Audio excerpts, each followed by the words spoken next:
बिस्मिल्लाहिर्रहमानिर्रहीम अस्सलामु अलैकुम। अपेक्स ग्रुप ऑफ कॉलेजेस की जानब से lecture number 17 principle of economics का असूल माशियात का आइकम पार्ट 1 का सब्जेक्ट है। चैप्टर नंबर 3 का आज हम स्टार्ट करने जा रहे हैं लेक्चर क्वेश्चन नंबर 9, जिसमें हमारा आज का जो टॉपिक स्टार्ट होने जा रहा है वो है सप्लाई, रसद, यानी लॉ ऑफ सप्लाई, कानून रसद।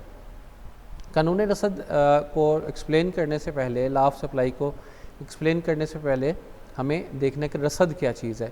Supply means the quantity of A commodity. ये बात याद रखिएगा कि डिमांड भी क्वांटिटी है और सप्लाई भी क्वांटिटी है, लेकिन डिमांड का जो तल्लक है वो रिलेट करती है कंज्यूमर के साथ और सप्लाई का तल्लक है प्रोड्यूसर के साथ। यानी इसकी जो क्वांटिटी है वो प्रोड्यूसर वो उसके कंट्रोल में है और जो डिमांड है वो क्वांटिटी है जो कंज्यूमर चाहता है, ख़रीदना चाहता है या इस्तेमाल करना चाहता है। Supply means the quantity of A commodity which commodity offered for sale in A market at a certain price during a period of given period of time. किसी ख़ास वक्त में जो किसी मखसूस कीमत के ऊपर मार्केट में जो चीज़ सेल करने के लिए प्रोड्यूसर रेडी हों, जो चीज़ ऑफ़र करें, उसको हम सप्लाई कहते हैं। मिसाल के तौर पर अगर एक फैक्ट्री है जिसमें कुर्सियाँ बनती हैं मोल्डिंग मशीन के ऊपर, अगर एक फैक्ट्री 1000 चेयर्स बनाती है, उसमें से 600 चेयर्स जो है ना वो मार्केट में सेल करने के लिए वो मुख्तलिफ़ कीमत के ऊपर बेच दें। यानी फ़र्ज़ करें एक कुर्सी जो है 1500 की है, तो 1500 के ऊपर वो 600 कुर्सियाँ बेचने के लिए तैयार हैं, तो ये सप्लाई होगी। और जो 400 बाकी उनके पास रह गई हैं वो स्टॉक कहलाएगा। Law of demand, other things remaining same, if price of A commodity increases it's supply also increases. जब किसी चीज़ की कीमत बढ़ती है तो प्रोड्यूसर उस चीज़ की सप्लाई को ज़्यादा कर देता है, वो ज़्यादा क्वांटिटी में वो चीज़ सेल करने के लिए तैयार हो जाता है। इसी तरह जब कीमत कम होती है तो उसी चीज़ को प्रोड्यूसर कम सप्लाई करता है। यानी कीमत और रसद में, यानी प्राइस और सप्लाई में डायरेक्ट रिलेशनशिप है। यानी प्राइस बढ़ने से सप्लाई बढ़ती है और प्राइस कम होने से सप्लाई कम हो जाती है। इसको टेबल की मदद से हम देखते हैं कि सबसे पहले अगर फ़र्ज़ करें कीमत हम फ़र्ज़ करते हैं 5 है, तो उसकी जो सप्लाई है उस प्राइस के ऊपर वो 10 यूनिट्स है। इसी तरह जैसे ही प्राइस बढ़ेगी तो सप्लाई भी बढ़ जाएगी। ज़ाहिर बात है, ज़्यादा मुनाफा एक्सपेक्ट कर रहा होगा प्रोड्यूसर, तो वो ज़्यादा प्राइस के ऊपर सप्लाई को ज़्यादा कर देगा। इसी तरह अगर कीमत और बढ़ जाए तो सप्लाई और बढ़ जाएगी।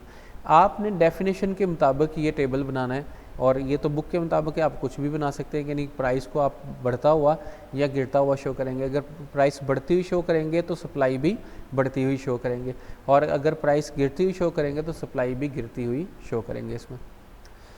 अब इसी की मदद से हम डायग्राम को देखते हैं लॉ ऑफ सप्लाई के। सबसे पहले एक्स एक्सिस ड्रा करें, दूसरी साइड पे वाई एक्सिस ड्रा करें। एक्स एक्सिस के ऊपर सप्लाई और वाई एक्सिस के ऊपर प्राइस, और इस पॉइंट को हम ज़ीरो रखेंगे क्योंकि ये ओरिजिन है।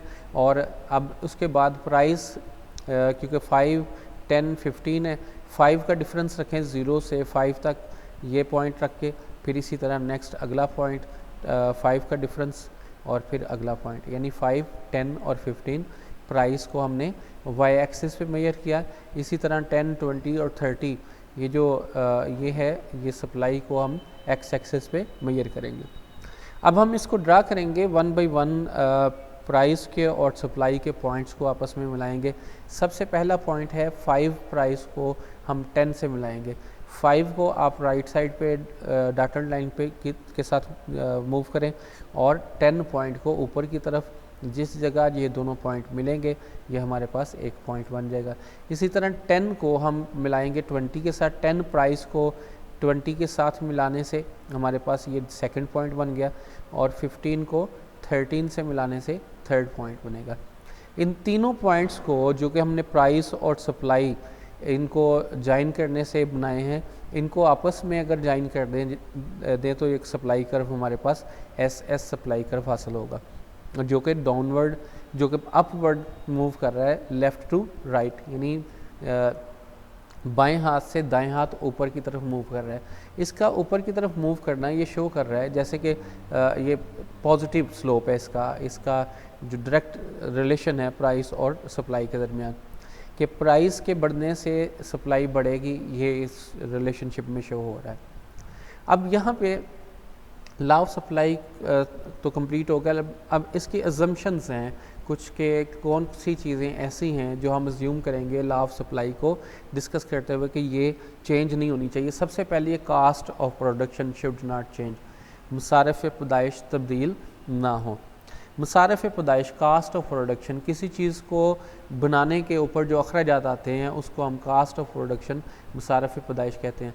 अगर किसी चीज़ को बनाने के अखराजात जो हैं उसकी जो प्रोडक्शन की कास्ट है वो इंक्रीज़ हो जाए तो उसकी वजह से प्राइस इंक्रीज़ हो जाएगी, लेकिन उसकी वजह से सप्लाई के ऊपर इफेक्ट नहीं पड़ेगा, क्योंकि ये तो कास्ट ऑफ प्रोडक्शन चेंज होने की वजह से प्राइस इंक्रीज़ हो रही है, तो इसका प्रॉफिट के ऊपर इफेक्ट नहीं होगा। इस वजह से हमने ये फर्ज करना है कि कास्ट ऑफ प्रोडक्शन चेंज ना हो। Second, production technique should not change, तरीका पैदाइश ना बदले। किसी चीज़ को बनाने का तरीका जो है वो चेंज नहीं होना चाहिए, प्रोडक्शन मेथड चेंज नहीं होना चाहिए। फॉर एग्ज़ाम्पल अगर हम फार्मर की मिसाल लें, खेती बाड़ी की मिसाल लें, तो उसमें अगर बैल या पुराने ज़माने में जब इंसान खुद हल चलाया करता था या जानवर के ज़रिए हल चलाता था तो वो ज़्यादा वक्त में बहुत ज़्यादा वक्त में बहुत कम एरिया कल्टीवेशन के काबिल बनाता था। लेकिन अगर मशीनरी इस्तेमाल की जाए, जैसे ट्रैक्टर इस्तेमाल कर लिया जाए उसको प्लो करने के लिए, उस हल चलाने के लिए, तो कम वक्त में ज़्यादा एरिया जो वो हल उसको काश्त के काबिल बनाया जा सकता है। यानी जैसे ही प्रोडक्शन चेंज होती है तो उसका इफ़ेक्ट ये होता है कि सप्लाई प्रोडक्शन बढ़ने की वजह से बढ़ गई, हालांकि प्राइस उसकी चेंज नहीं हुई। इसी तरह अगर हम कपड़े की मिसाल लें तो जब हैंडलूम्स थी, हाथ से कपड़ा बनता था, तो उस वक्त कम मिकदार में ज़्यादा वक्त में और ज़्यादा अर्सा लगता था, कम मिकदार में बनता था।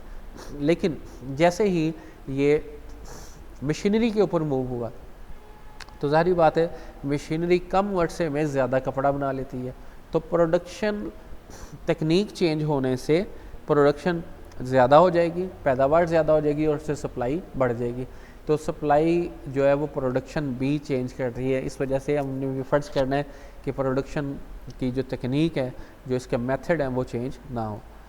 The natural resource of country should not change, मुल्क के जो कुदरती वसाइल हैं, वहाँ के जंगलात हैं, वहाँ के मादनियात हैं, वहाँ पहाड़ वगैरह, यानी वहाँ की कुदरती वसाइल जिनको इस्तेमाल में लाकर हम प्रोडक्शन कर सकते हैं, अगर वो तब्दील ना हो, अगर नए रिसोर्सेज, नए आयल के वसाइल जो हैं, गैस के नए रिजर्वायर मिलते हैं, तो ज़ाहिर बात है ये वसाइल हैं और ये फैक्ट्रियों में इस्तेमाल होते हैं, तो उस सूरत में प्रोडक्शन बढ़ जाएगी। तो इस वजह से हम फ़र्ज़ करेंगे कुदरती वसाइल जो हैं, इंसान जो नेचुरल रिसोर्सेज हैं किसी मुल्क के, वो भी चेंज ना हो। तो उसके बाद है there should not be restriction of government in the increase in production. किसी चीज़ की पैदावार पर अगर गवर्नमेंट ने रिस्ट्रिक्शन लगाई है तो उसकी सप्लाई को नहीं बढ़ाया जा सकता, चाहे वो प्राइस बढ़ जाए। तो इस वजह से यानी ऐसी चीज़ गवर्नमेंट की भी कोई रिस्ट्रिक्शन नहीं होनी चाहिए, ये हम फ़र्ज़ करेंगे इस कानून को दुरुस्त साबित करने के लिए, अदरवाइज़ ये कानून दुरुस्त साबित नहीं होगा। There should be no possibility of change in price in near future, यानी मुस्तकबिल करीब में कीमतों में तब्दीली का किसी किस्म का कोई इम्कान नहीं होना चाहिए। अगर इम्कान होगा कि आइंदा फ़लाँ चीज़ है तो उसकी कीमत बढ़ जाएगी, तो हो सकता है कि प्रोड्यूसर उस चीज़ को स्टॉक कर ले अभी से और उसकी सप्लाई को रोक दे, और फ़र्ज़ करें अगर उसे ये पता चल जाए कि इन फ्यूचर इसकी प्राइस कम होगी तो वो पहले ही उसकी सप्लाई को इंक्रीज़ कर देगा, बढ़ा देगा। आज का टॉपिक यही था, लॉ ऑफ डिमांड। इंशाल्लाह नेक्स्ट लेक्चर में मिलते हैं। जज़ाकल्लाह, शुक्रिया।